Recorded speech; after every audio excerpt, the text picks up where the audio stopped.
అమెరికాలో చదువుకోవాలనుకునే లేదా ఉద్యోగం చేయాలనుకునే ప్రతి ఒక్కరికి DS-160 ఫామ్ అనేది చాలా ముఖ్యమైనది. ఇది అమెరికా నాన్ ఇమిగ్రెంట్ వీసా కోసం ఆన్‌లైన్‌లో నింపాల్సిన ఒక అప్లికేషన్ ఫామ్. టూరిస్ట్, స్టూడెంట్ లేదా వర్క్ వీసా ఇలా ఏ వీసాకు అప్లై చేయాలన్నా ముందుగా ఈ ఫామ్ తప్పనిసరి. మీరు వీసా ఇంటర్వ్యూకి వెళ్ళినప్పుడు ఆఫీసర్లు మీ గురించి తెలుసుకోవడానికి దీనినే ప్రధానంగా ఉపయోగిస్తారు.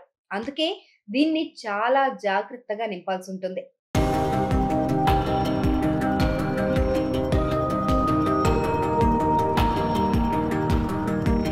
ఈ DS-160 ఫార్మ్ నింపే ప్రక్రియ చాలా ఈజీగానే కనిపిస్తుంది. ఇది పూర్తిగా ఆన్‌లైన్‌లో ఉంటుంది. మీరు అప్లికేషన్ మొదలుపెట్టిన వెంటనే ఒక అప్లికేషన్ ఐడీ మీకొస్తుంది. దాన్ని తప్పకుండా మీరు నోట్ చేసుకొని, సేవ్ చేసుకొని పెట్టుకోవాలి ఎక్కడైనా. దాని సహాయంతోనే మీరు ఫార్మ్‌ను మధ్యలో ఆపి, మళ్ళెప్పుడైనా దాన్ని కంటిన్యూ చేయొచ్చు.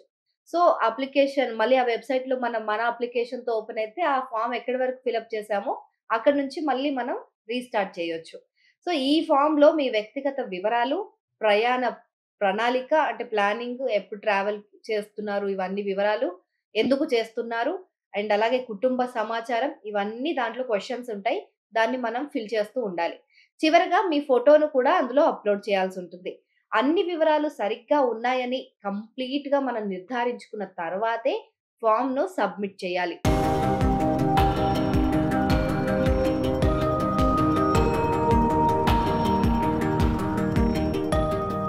ఈ ఫార్మ్ నింపడానికి కొన్ని ముఖ్యమైన వివరాలు మీకు అందుబాటులో ఉండాలి. అవేంటంటే ఫస్ట్ థింగ్ మీ పాస్‌పోర్ట్ వివరాలు మీకు తెలిసుండాలి. పక్కనే ఉంటే బెటర్. ఇక మీరు అమెరికాలో ఎక్కడుంటారు? ఎప్పుడు వెళ్తారు? మీ ప్రయాణ ఉద్దేశ్యం ఏంటి? అనేవి చాలా ఇంపార్టెంట్ దీంట్లో. సో, వీటిని చాలా జాగ్రత్తగా ఆచితూచి రాయాలి. స్టూడెంట్ వీసా కోసం I-20 ఫార్మ్‌లోని వివరాలు, వర్క్ వీసా కోసం మీ ఉద్యోగ వివరాలు చాలా అవసరం.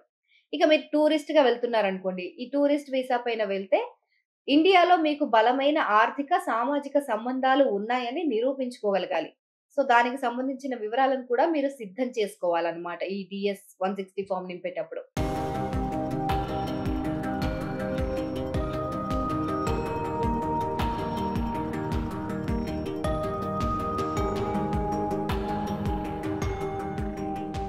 ఇంకోటి మీరు అమెరికాలో శాశ్వతంగా ఉండిపోరు. అక్కడ కొన్ని రోజులు చదువుకోనో, టూరిస్ట్ లాగా వెళ్ళో, లేదా బిజినెస్ చేసుకోనో తిరిగి ఇండియాతో సంబంధాలు కొనసాగిస్తాము అని చెప్పి నిరూపించడానికి కూడా మీ దగ్గర కొన్ని ఆధారాలుండాలి. సో, అంత స్పష్టంగా మన ఆన్సర్స్ అనేవి అందులో ఎంటర్ చేయాలి. అలాగే DS-160 ఫార్మ్ నింపేటప్పుడు చాలా మంది చేసే సాధారణ పొరపాట్లేంటంటే, అందులో మొదటిది తప్పుడు లేదా అసంపూర్తి సమాచారం ఇవ్వడం. ఎలా అంటే ఇప్పుడు మీరు అమెరికాకి చదువుకోవడానికి వెళ్తున్నారు. అక్కడ మళ్ళీ మీరు ఇక్కడికొచ్చి సెటిల్ అవుతారు అని చెప్పి వాళ్ళకి నిరూపించాలనుకోండి. మీరు అందులో ఏం రాస్తారు? జస్ట్ నేను అమెరికాకెళ్తున్నాను. అమెరికాలో 4 ఏళ్ళు డిగ్రీ పూర్తి చేసేసి నేను ఇండియాకొచ్చేస్తాను అని చెప్పి రాసేయాలి కంప్లీట్‌గా. అలా కాకుండా I am going to America for settlement అంటే ఏదో సెటిల్ అవ్వడానికి వెళ్తున్నాము అనేసి అంటే బెటర్ ఫ్యూచర్ కోసం వెళ్తున్నాము అనేసి కొంచెం తేడా ఆన్సర్ రాసినా కూడా దొరికిపోయే అవకాశాలుంటాయన్నమాట. సో, అక్కడ మనం అక్కడికెళ్ళిపోయి సెటిల్ అయిపోవడానికెళ్తున్నాము అని చెప్పి వాళ్ళు అర్థం చేసుకుంటారు. కాబట్టి ప్రతి ఒక్క ఆన్సర్ కూడా క్లియర్‌గా మళ్ళీ మనం ఇక్కడికొచ్చేస్తాము అని చెప్పే విధంగానే ఉండాలి వాళ్ళకి. అలాగే ఆహ్, ఇలా పొరపాట్లు చేయడం వల్ల ఏమైతుందంటే మీ వీసా రిజెక్ట్ కావడమే కాకుండా ఫ్యూచర్‌లో కూడా అమెరికాకి వెళ్ళే అవకాశాన్ని కోల్పోవచ్చు. సో, ప్రతి ఒక్కటి ఆచితూచి మనం ఆన్సర్ ఇవ్వాల్సుంటుంది. అలాగే ఇంకో ముఖ్యమైన విషయం ఉంది. అదేంటంటే, ఒకసారి మనం ఫార్మ్‌ని సబ్మిట్ చేసిన తర్వాత దాన్ని ఎడిట్ చేయడానికి కుదరదు. ఒకవేళ ఏమైనా తప్పులు దొర్లితే మళ్ళీ కొత్త ఫార్మ్‌ను మొదలుపెట్టాల్సిందే. అందుకే సబ్మిట్ చేసే ముందే అన్ని వివరాలు మనం సరిగ్గా ఉన్నాయో లేదో ఒకటికి 2 సార్లు తనిఖీ చేసుకోవాలి.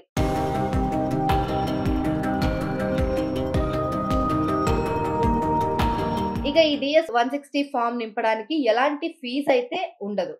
అయితే ఇది వీసా అప్లికేషన్ ప్రాసెస్‌లో ఒక పార్ట్ మాత్రమే. ఒక భాగం మాత్రమే. మీరు ఫార్మ్‌ని సబ్మిట్ చేసిన తర్వాత వీసా అపాయింట్‌మెంట్ కోసం వీసా అప్లికేషన్ ఫీజు చెల్లించాల్సుంటుంది. ఈ ఫార్మ్ కోసం ఒక్క రూపాయి కూడా చెల్లించాల్సిన అవసరం లేదు. ఇక లాస్ట్ థింగ్ ఏంటంటే DS-160 ఫార్మ్‌ను చాలా నిజాయితీగా, జాగ్రత్తగా నింపాలి. ప్రతి ప్రశ్నకు స్పష్టమైన సమాధానం ఉండాలి.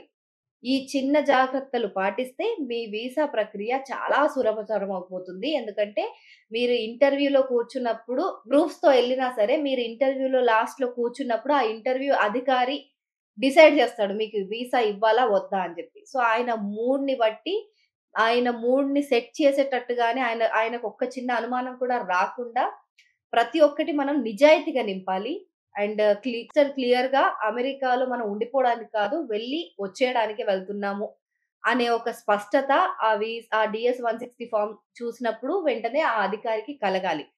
ఒకవేళ ఆయనకు కనుక అందులో డౌటొస్తే ఖచ్చితంగా మనం ప్రాబ్లమ్స్ ఫేస్ చేయాల్సుంటుంది. సో, ఈ డీఎస్-160 ఫార్మ్ అనేది కంప్లీట్ మన బయోడేటాని, మన వ్యక్తిత్వాన్ని తెలియజేస్తుంది అని చెప్పి నమ్ముతారు. సో, ఆ డీఎస్-160 ఫార్మ్ అనేది చాలా ఇంపార్టెంట్ కాబట్టి చాలా జాగ్రత్తగా నింపేసి వీసాలు పొందండి.